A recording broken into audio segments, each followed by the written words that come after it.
What's up, everybody, and welcome to another edition of the Gimme. Why the Gimme? You guys know why. Because it's good this week on the PGA Tour, the Valero Texas Open.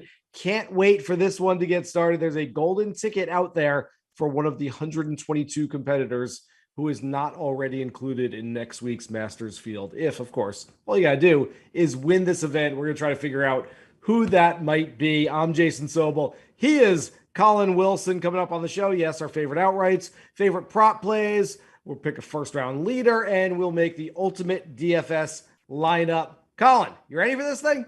I am ready for this thing. My wife doesn't give me gimme. She makes me putt 1 footer, 6 inches. So I'm happy to be a part of the gimme. She's terrible about that. You guys are still together too, huh? Yeah, crazy. Gosh. I mean, I've broken up friendships over less than that. Oh. All right, let's take a look at the top of the board. No gimmies for Rory McIlroy this week, but he is at plus 750 atop the board. Jordan Spieth, defending champion, Hideki Matsuyama, each at 14-1. Corey Connors, who won here in 2019. The Monday qualifying Corey Connors, he's at 18-1. Abe Answer, 22-1, the local guy. And Chris Kirk at 25-1. I'll talk about that in just a minute. We're not happy about that. All right, let's get to our perfect portfolios. We've been given $100 each from our bosses. We have to divvy it up and spend it on this tournament. Collin, I don't know that you've ever bet $100 before. I know you're nervous, but let's try it anyway. Where are you going with your favorite outrights? Yeah, I don't know if I can bet $100, but we're going to start with Gary Woodland. I'm going to do 15% of my bankroll, $15 on 30-1 on Mr. Woodland. Besides the players where he had, we just had epic weather. We had delays that resulted in his miscut. But if you take that out of the mix, he finished, 5th at the Honda, 5th at Arnold Palmer. He had 3 rounds in the 60s at Valspar. The knock on Woodland right now is that his accuracy off the tee box. That doesn't matter at TPC San Antonio because there's just as high of a rate of birdies from the rough as there is from the fairway. Par 5 scoring is key here. And right now, Woodland is 32nd on the tour in par 5 scoring. So I like him at 30-1. And then you've already named him off. I like Corey Connors. And, I've been hot on him all year. This is another player that has excellent recent form, but also course history. He won this event in 2019. He finished 14th last year. And the biggest knock on Corey Connors really is his putting, his putts per round. But if you look at TPC San Antonio, this has one of the highest ranks of all the PGA Tour in 1 putt percentage. So if you can't putt here, you can't putt anywhere. So I like Corey Connors 18-1. Yeah, I think that's a nice play. I got burned a few weeks ago, by the way. My big fade coming off the Players' Championship. Long week, long slog. Sam Burns, 76 on Monday. He's sleepy now. He's tired. He's not going to want to go play the Valspar. Oh, he won the next week. I was thinking about Corey Connors. 7 matches in 5 days at the match play last week. He's got to be sleepy. He wants to. I'm not doing that again. All right. I got burned once recently. I'm not getting burned again. I like Connors as well. All right. I mentioned Chris Kirk being 25-1. The way I work, Collin, is that usually on Sundays, if I have the time, I will watch the final round of that week's event while I'll start doing my research, start studying the odds. Usually for non-majors, they're not out yet. So I'm basically blindly going through everything. And as I'm watching the championship match of the match play between Scotty Scheffler and Kevin Kisner, I'm doing my research and I look and I see Chris Kirk, 3 top 15 finishes in his last 4 starts. All right. He's got good form. 4 top 15 finishes in his last 6 starts at this event.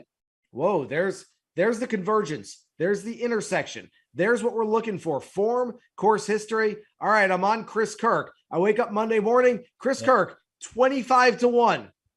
You're killing me, odds makers. The odds makers. Apparently, they're doing their research too on Sundays. I'm still on them, 25-1. I'm putting $20 of my 100 there. And my second outright play, Sahith Theegala. Look, you're not getting this kid at 75-1 much longer. Jump on it while you can. I don't know that he's going to make the same meteoric rise over the next year or two that Scotty Scheffler and Sam Burns have made, but he might. He's just that good. Look at him and Davis Riley and guys like that to be in the top 20, top 25 of the world ranking with that within the next year or two. Theegala 75-1. We've seen what he can do already. He's got 3rd place in Phoenix, 7th in Tampa. He's a really good young player. All right, speaking of this golf course, TPC San Antonio, the Oaks course, just over 7,400 yards, par 72. Mentioned it earlier. The golden ticket is out there. There's one spot left in next week's Masters field. I believe 122 players going after that one ticket, not already in the Masters.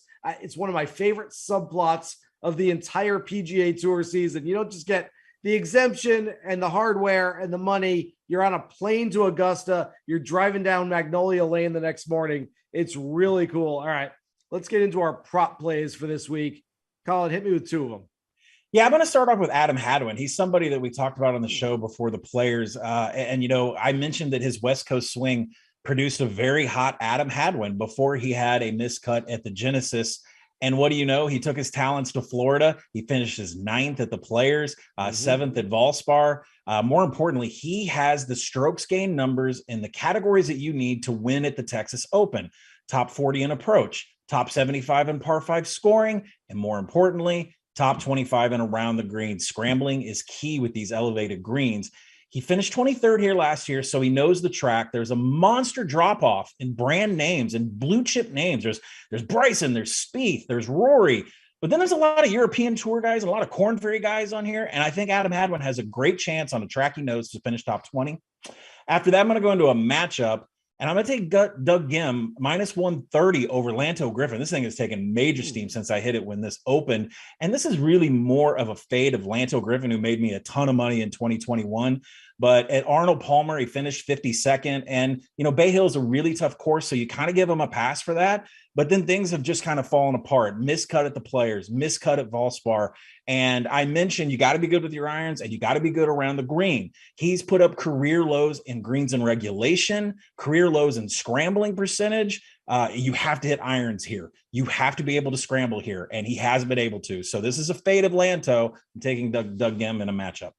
I like that. I've got a couple of my own to start with. I don't love the favorites this week. If you're going to make me choose. Jordan Spieth, I don't mind this week whatsoever. And the other guy that I like is the hometown guy. Abraham Answer's played in this 4 times. He's made 4 cuts, nothing inside the top 20, but he's trending in the right direction. You listened to his press conference today. He said he's starting to play some better golf. This should be a good golf course for him. I'm going top 5 plus 550, $15 on that for Abraham Answer. And then we talk about you've got to scramble at this golf course. You got to be able to get up and down. Matt Kuchar at the age of 43, look, he's on the back 9 of his career. He is no longer the same ball striker that he was for the past 15 to 20 years, but he ranks 2nd on the PGA Tour this season in strokes gained around the greens. You're looking for a guy that's going to scramble, a guy that's going to make pars, that isn't going to get himself into too much trouble. I'm taking Matt Kuchar, 5 top 20s at this event in the past decade. I'll take him for a top 10. I'm going to push my luck a little bit there. 2 more from you, Collin. Yeah, scrambling is definitely the key. And I wanted to get some money down on Spieth. So how about a really low volume play? I'm going to use 5% of my bankroll and hit a big prop, an 11-1 prop on Jordan Spieth to make an eagle. And you just need to notice that this is a very low dollar wager, but it's going to be fun because it's 11-1. And let's just look at some of the stats behind this. Spieth is coming in to win this event. I'll talk about this in our DFS lineup, but he cut. I check Jason Sobel's Twitter all the time, and there was an interview that Jason posted yesterday. Spieth is coming in to win this event. So you can have Narrative Street about Masters next week. But if you look at his history on this course in the past 8 rounds on par 5s, he's posted an eagle, 20 birdies, which is more than twice as much of pars, and he's only had 1 bogey. He absolutely attacks par 5s here. And when I hear just 1 eagle but 20 birdies, that means he's had 20 attempts at an eagle. Every par 5 is an eagle attempt. So I love 11-1 odds. I'll just put a small amount on it. That's going to be a fun Jordan Spieth bet that won't break the bank. After that, I'm going to go. Now, last time I was here, I threw some cold water on Xander to miss the cut, and he did. That worked. I'm going to throw some miscut here on Bryson DeChambeau. I'm going to throw 15% of my bankroll on it at plus 175 odds for him to miss the cut. And I think, when you look at him, his return at match play, it was less than spectacular. He tied against Richard Bland. He lost to Lee Westwood. And if you look into his rounds, I actually watched him play, massive tee box issues all over the place. There were some 3 putts in that game. It just seems like there's been this huge rush to get ready for the Masters. Maybe we're not completely there from an injury standpoint. Maybe we're not completely there from a mental standpoint. But consider this, because I'm going to bring it up later. there's this thing called Narrative Street that people love. And they're like, well, he's got overlook, or maybe he's trying to get prepared for the Masters. If you look at DeChambeau in 26 rounds before a major in his career, just once has he finished top 20, and his strokes gained average is barely above 0. I'm betting on Bryson DeChambeau to miss the cut here. I think he's going to be on a flight Saturday morning to Augusta. Love that play. I'm only mad at the fact that I didn't think of it before you, but I am going to tail that play later on. As soon as the show's over, I'm jumping on that one. By the way, you beat me to the punch, Collin. I didn't get my chance to say, I spoke with Jordan Spieth yesterday, and Jordan told me, because you already beat me to it. But friend of Jordan Spieth, longtime friend, no, not Justin Thomas, Kramer Hickok, who's been playing some really nice golf, tied for 13th last week at the Corrales Punta Cana Championship. This guy's a long hitter. He fits well, has nice metrics this week. Just a top 20. I'm not going all in on Kramer Hickok, but if you remember that name, you probably remember him from that playoff loss, the 8-hole playoff loss to Harris English at the Travelers Championship last year. So I'm going plus 550 is a really nice number for a top 20 on Hickok. And then for my next play, all right, I want you to stick with me, Collin. You remember back in the day, Chris Berman and Tom Jackson, NFL primetime, they'd show maybe Ernest Givens, and Boomer goes, from Louisville, because that's where Tommy went to school. All right, I'm going to throw this out at you. You ready, Collin? I'm ready. I'm going to go with Taylor Moore from Louisville. Arkansas, man. I set you up for it. I know. We don't have many male golfers. We're the best female golfing university in the world. Sorry. From Arkansas, Woo Pig Suey. All right, there we go. Taylor Moore, who grew up in Edmond, Oklahoma, played at Arkansas, knows how to deal with the wind. It usually starts blowing in San Antonio. I don't think it's going to get too windy there, but it looks like maybe a club and a half, 2 club wind at times. This is a guy hasn't played his best golf recently, does have 3 top 20s so far on the PGA Tour here in his rookie season. And this is more of a hunchy play. The form's not quite there, but this is a guy I targeted at the beginning of the year when I'm writing down little notes and where do I like players? Where am I going to fit him in? Taylor Moore for the Valero Texas Open. So I'm sticking with it now for a top 20. All right, let's get to our ultimate DFS lineup. We do it every week on the Links and Locks podcast. Check out our models and tools also on Fantasy Labs. Some great stuff on there. Collin, you're up first. Where are you going with the first pick this week? Well, I can't put John Daly Jr. in here yet. So I'm going to go with Rasmus Højgaard at $7,900. You must have scrambling to compete in San Antonio. And Højgaard comes in red hot, shooting 3 consecutive 67s at Corrales Punta Cana. He finished second in scrambling at 91%. And $7,900, perfect start to our lineup. I think that's a great range to target players this week. I love that. High 7,000s to kind of mid 8,000s on DraftKings this week. A nice steady lineup is where I'm looking at. And so I'm going right there at the exact same price, 7,900, with Højgaard's future Ryder Cup teammate on the European team, Robert McIntyre. I feel like that's too formal. He needs to be more of a Bobby Mack if he's going to be on the PGA Tour playing here in America. He already has the Masters invitation for next week, but he's desperately trying to get a PGA Tour card. A big week this week will go a long way toward him having a home here in the U.S., and I know he really wants to do that. So it's 7,900. Think he's a good play. Collin? I agree. And I'm going to go Richard Bland. I mentioned that he had a tie with Bryson DeChambeau in match play last week, and he really popped up for me because he's kind of a tough out. And I say that because he plays predominantly on the European Tour, and he's missed the cut just 3 times since last May of 2021. He's posted a fantastic greens and regulation and scramble numbers since the Portugal Masters last November. This is a cheap option that will have one of the lowest ownerships in all of DFS. And like I said last time I was here, you just want, with these low dollar plays, make the cut, score some birdies, and give me some points. And that's what we get with $7,200 in Richard Bland. And I'm sticking with that price range. I like the Bland play. I mentioned Sahith Theegala earlier. Again, you're not going to find him at 75 to 1 much longer. You're not going to find him at 7,800 on DraftKings much longer either. I'm telling you, he's really good. Don't come back to me and Collin in a year and go, oh, I didn't hear much about this Theegala guy. Where'd this guy come from? No, we're telling you right now, he's a world-class player in the making. This is like a Scheffler, a Burns. I'm not saying he's going to be number 1 in the world at some point in the next 2 years, but he's not going to be good. I'm telling you, Theegala at 7,800. If it doesn't happen this week, just throw him back. Okay, maybe not next week, but the week after that, just keep going after it because that price is going to go up at some point.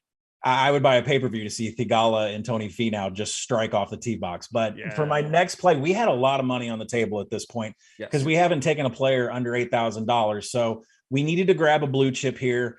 And I referenced DeChambeau and what he's done before majors. It hasn't been great. But you know who has been great before majors? Jordan Spieth. And that interview that you posted, he said, look, I like to play 3 weeks in a row leading up to majors. For me, it's about playing as much golf as possible. And when you look at his strokes gained average plus 1.5 the weeks before he plays majors, he's had 8 top 10s the week before he plays majors. It's high priced.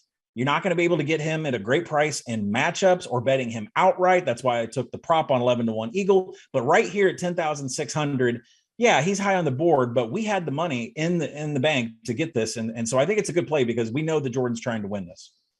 You know, Collin, I spoke with Jordan yesterday. I got nothing. Never knew that. You memorized the interview more than I did, so I don't even remember what he said. But yeah, Jordan has a nice sense of confidence, and you're right, does play well. He's trying to peak. He said he's not just trying to peak next week for the Masters. He's trying to peak for the next 10 days. That's a really good sign for him this week. All right, we've got some money left to spend. Jonathan Vegas, who has played a lot of golf in Texas, lives in Texas, hasn't played his best golf at the Valero Texas Open, but Jonathan Vegas is a streaky guy. He's a momentum player. He's the type of guy that when he's playing well, you hop on and take a ride for a while. When he's not playing well, you just stay back and you don't touch him. Finished solo 4th at Punta Cana last week. He's had a couple of nice starts recently. If you look what he did last summer, late last summer, started playing really well. Those results come in bunches for him. And so the course history doesn't bother me as much as I do like the recent form. Hogard, McIntyre, Bland, Thigala, Spieth, Vegas, ship it. I think that's a very contrarian lineup there. All right, we've got one bet left to make. It's our first round leader bet. I like mine. I think I'm going to like yours too, Collin. Who you got? Well, I like your guy in the Masters every year. There's always a bet on him. But for first round leader in the Texas Open, I'm going with Siwoo Kim. There is nobody that gets more red hot faster than anyone. Plus, his wife has like the most fashionable hats I've ever seen. Doesn't matter to the handicap here. But what do we love with first round leader bets? Early tee times. And that's what we got here. 15 mile an hour forecasted winds tomorrow morning. Siwoo is an 8:25 a.m. start. So that's good that he's going to be in the morning on a track that he has previously finished 4th and 23rd. But more importantly, in 2019, Kim won the first round leader. He shot a 66. I'm getting 45-1 odds on a guy that shot a 66 and won first round leader 2 years ago. I'm throwing 10% of my bankroll at that. Yeah, I like that play a lot. I think that's really smart.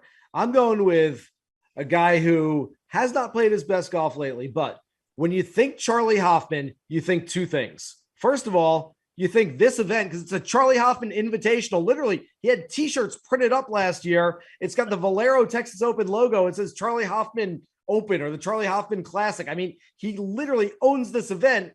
I believe a win, 3 second place finishes, a third place finish, 12 top 25s in 15 career starts. The guy has made bank at this place. The second thing you think about when you hear Charlie Hoffman's name is, oh, he kills it on Thursdays. That's the quintessential first round leader guy. We usually say it at Augusta. He's not in the field for the Masters unless he wins this week. So we're going to have to do it a week earlier. We're going to take him at 65-1 again, like Collin, 10% of my bankroll there. All right, let's recap those portfolios. Collin's got outrights on Woodland and Connors, props on Hadwin, Gim in a matchup, Spieth to make an eagle, Bryson to miss the cut. I love that. First round leader bet on Siwoo Kim. I've got outrights on Kirk and Thigala, props on Answer, Kuchar, Hickok, and Taylor Moore from Arkansas. Thank you. First round leader bet on Charlie Hoffman. Thanks to everybody out there for watching this edition of the Gimme. Remember, you can find all our content on Golf Bet for this week's Valero Texas Open and every other week, including maybe a little preview content next week. I'm just saying, maybe. For Collin Wilson, I'm Jason Sobel. Good luck with all your Valero Texas Open bets this week. Here's hoping you guys hit the green.